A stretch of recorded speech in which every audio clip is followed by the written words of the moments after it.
എത്രയും പ്രിയപ്പെട്ട കുട്ടി, നീ ചെയ്യാത്ത കാര്യങ്ങളെക്കുറിച്ച് ആലോചിച്ച് കുറ്റപ്പെടുത്തണ്ട. നീ ഒരു പുണ്യാത്മാവാണ്.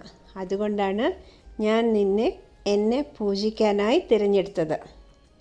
നീ കഠിനാധ്വാനം ചെയ്യണം. കുറച്ച് ദിവസങ്ങൾ കഴിയുമ്പോൾ നിനക്കൊരു പുതിയ വഴി നിൻ്റെ ഉപദേശകർ കാണിച്ചു തരും. ആ വഴിയിൽ നീ പോകുമ്പോൾ നിനക്ക് വിജയവും കൈവരിക്കും.